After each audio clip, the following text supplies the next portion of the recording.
Hello, I'm the Ferry, and you're watching Underground YGO with Spidey and Kisame. As somebody who's been playing Yu-Gi-Oh! For so many years, you can't help but wonder, when is the right time to quit playing Yu-Gi-Oh? A lot of times you often hear players say, I went and I took a break. Oh, the game got a little bit crazy, I walked away from it for a bit. Or sometimes people walk away from the game altogether because they've been power crept out or the game gets too expensive. There's so many different reasons of why a player may walk away, which makes me tend to wonder, what is the right amount of time to play Yu-Gi-Oh? Because for some people, you might just age out of it, life changes. But then some people, like, they have a healthier balance with it where they'll play the game for a little while and then they'll be like, you know what, the game's getting a little too much for me. I'll be back next year. And like, they'll come back to it later on, but they'll just say, you know, I'm skipping. I'll sit out on this format. Like, I want to know, like, what meets those requirements, or do people have something set in mind, or something maybe we might be able to recommend for people to want to say, you know what, enough's enough. I think it's time for me to stop. Or like when you get into it, some people get into the game and they don't have an exit plan. And I think that that's another thing that needs to be addressed because of how toxic the game can be, is having that exit plan. And that's something that I wanted to talk about in today's video. Can I give my 2 cents? Absolutely. I think your time to quit the game is when you have a friend that's obsessed with cards like Ring of like Defense and Celtic Guardian, when you realize that like you're the only sane fucking motherfucker that's left in this Yu-Gi-Oh game. I think that's the time when you quit the game. When is the right time to quit playing Yu-Gi-Oh? Like, do you think people should play for maybe a year or two? Because I feel like when people play Yu-Gi-Oh, for the most part, people get introduced to it as a kid. Maybe they heard about it long ago. But, like, it's very rare for me to hear about kids. Like, somebody who's a teenager who will be like, oh, I picked up the game Yu-Gi-Oh, outside of it being, like, money-related.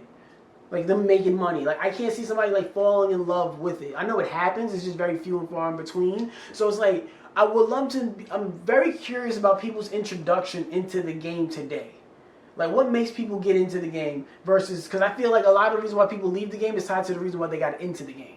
And that's what makes me question, like, how long should people play Yu-Gi-Oh? Because if you got into it because you like the archetypes, then maybe you shouldn't play that long. If you got into it because you love the anime, then maybe, you know, just play for a certain series and things. Like, maybe you'll play it forever. But, like, what's that thing that makes people want to just keep playing? When I often talk to my friends about the game of Yu-Gi-Oh, I often hear things about, yo man, it got too complicated. Yo man, that's too much reading. Yo man, that's too much. When they started doing this extra shit, like when the game changes, and that's another thing, the nature of Yu-Gi-Oh changes very fast. Very, very fast. Even outside of it doing the whole, we introduce a new mechanic every couple years, which is fair. That could be time to quit when they introduce new mechanics, but I'm thinking about it from the standpoint of view of when the meta changes every 6 months to a year. That is also another reason maybe people go, I don't want to be. If that's like, if you're a casual player, I don't think you should quit. I think you take breaks. I think people quit the game when their YouTube channel doesn't really make a lot of like views and they don't really get paid when they need to get money. But then that would like expose the only reason why you're doing it is because you wanted money. If you enjoy the game, you enjoy the interaction part of it, if you enjoy the going to tournaments and meeting new people aspect of it and trying to make friends, then sure, keep going. I mean, I wouldn't do that. I just went to a Pokemon event over the weekend, and that was definitely like, I will never do this again. Mm-hmm. These are just the things that make me really, really wonder about when is the right time to quit the game of Yu-Gi-Oh. Because sometimes like I said, I go through this cycle where I consider myself somebody who takes breaks.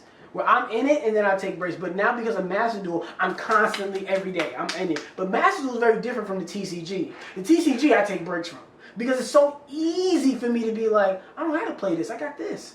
Mm-hmm. Master Duel's like the barrier, like, I don't want to say the barrier of entry is like easier because it's literally the same shit with how you find decks and play decks and learn combos. It's all the same shit. But with the TCG, I feel like it's a lot harder to keep in contact with because of like, there's this more competitive aspect to it than it is with playing something like Master Duel. Another reason why I think when is a good time to play the game of Yu-Gi-Oh, like I said before, I think a lot of it is tied to what made you want to play the game. When's the time to play the game? When it's time to quit. When it's time to quit is when the game's not fun anymore. I mean, yeah, but what makes the game not fun? I think like if some people, they get attached to the game because maybe an archetype might grab when your friend's mom says you can't trade his cards. That is a good point. That's very fair. Moms around the world, you let your little billies trade their cards. Because if I can't screw him out of his Gate Guardian and have that added to my deck, then what the fuck do I need Billy over here for? I mean, whoa. I need those good cards in my deck. I'm just saying. I need that Ring of Defense because apparently that will make me such a better player. What I was trying to get to is I think that if you get into the love of the game because of an archetype, like, and then, over time the archetype Nobody gets changes. into this game for an archetype. I think that's false. I think you're wrong. No, you got to be wrong on that. No, you're wrong. Because Yu-Gi-Oh! No, you're black.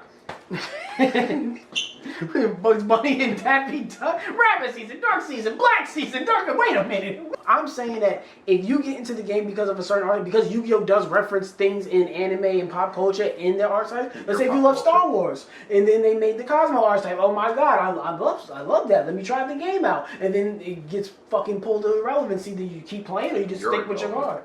Or let's say something like Vanquish Shows. I'm thinking about like Team APS. He was talking about this in the video. I was gonna say you're Team APS. No, but like Team ABS, he was talking about in the video where he likes Vanquish Souls. That's a deck that he's been playing for quite some time. But Vanquish Souls kind of was like irrelevant. They're pretty good, but they're so irrelevant because they weren't really mainstream. But now Canines came out, and Canines have now subverted their engine into Vanquish Souls, which made them a little bit more meta. And now they're appearing and topping in tournaments. Your brother's a Canine. So it made him say to himself, "Is like I don't really like what Vanquish Souls is turning into." So that made me question, as a player, would that be the time somebody says, "Hey, I don't want to play with the game because the cards kind of got perverted"? I want to make videos with you. If they made, it's not fun. If they did that to Constellas, where they made more Constella cards, but they did nothing. If they did nothing Constellas was supposed to do, but they made it meta, would you still use them? Fuck yeah. But you couldn't use none of your old shit. I did that. No, you still use some of your old. You force them in there, but Barely. But that's what I'm saying. Like, I think about Six Sands. I love Six Sands. You knew me. As soon as I saw Six Sands, I was in. And then I saw I played with the more recent support for Six Sands that came out earlier this year, last year. And I was just kind of like, oh, this is like, you're just using these new cards. Like, you don't really use the old cards. You use none of the original Six Samurais. Because they're not the original six. They don't even use none of them no more. You just use the two new ones that came out in Kisame and Grandmaster.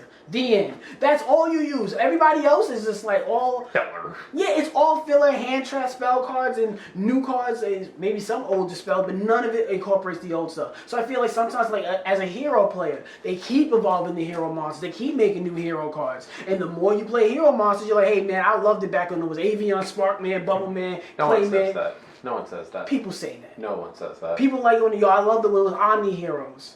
People say that. It's only Reggie. But I'm just saying that there's times throughout the game where people fall in love with archetypes, and then the archetype changes and gets perverted over time, and it makes people not want to play it anymore. You know what they call that? Fake fan. Fake fan. No. Fake fan. Or is that...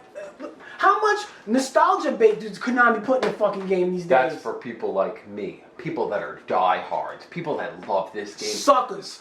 People that would sacrifice their soul for this game. Their soul. I would do anything for this game. No, I would. You so you wouldn't do anything for this game because clearly you wouldn't. Tell me something. I would do it. No, you wouldn't, because you would never create an argument for an obscure card like Ring of Defense for the sake of entertainment and putting it on video and trying to make a believable argument. You wouldn't. I did. You wouldn't. I did. Do it now. Ring of Defense is a card that... Either way, I think there's a lot of different reasons about when it's time for people to quit the game or why. I don't think people should quit the game, but I do think that it's healthy for the way the game is now for people to take breaks. And if you play casually, you play amongst your friends, play as long as you want. Because you can play whatever you want in your own little bubble, and nobody can ever change that. But if you ever want to step out into the world where you're playing more online, you're playing more Master Duel, you're playing a little bit more competitively, then the game will get you, because the game will make you feel like you don't matter as much when the game is so money hungry and power creepy. It's creepy. Yes, because they pervert these engines, they pervert these cards, they create new cards every couple months, and they always hide it behind secret rares and ultimate rares to make you spend all of your money. All the top decks are $400 plus for people to spend their hard-earned money on, and it makes you feel like you're not a good player because you don't want to invest as much as the other person. So that can make you feel like you're not as good, and that should never affect somebody's mental health for a game that they want to play for enjoyment. Do you have good mental health? For the most part, I do really take care of myself. After my friend Chuka died when we were 21, and he passed away from sickle cell, and it really made me look at how What's valuable sickle cell? It's some disease that only black people get, where your blood doesn't get as much oxygen because they're not shaped as circles, they're shaped as sickles, so that way the oxygen doesn't flow as much, and it causes a lot of pain and trauma in the body. People die from that. So when that had happened, it made me realize how important life is and how precious it is. And that's when I really had to learn to start managing my own mental health. I never knew black people had like a specific... You didn't graduate high school, so there's a lot of things you don't know. And if I take the time to explain it to you, we're going to run out of time for this channel. Don't be disrespectful. Watch your fucking mouth. I love that. Watch your fucking mouth. Your fucking tongue. I'm gonna knock you up. I'm gonna beat the shit. Watch this. Get the fuck out of my house. Oh fuck. Alright, that's the Check end. out my Instagram. Yes, and along with everything else, quick word from our sponsor from Graphical. Bye. Hey, this is Seno Kaiba. Listen, Kisame and Spidey, I just want to tell you something. You're both third-rate duelists with fourth-rate decks. Oh, and I play my Blue Eyes White Dinosaur.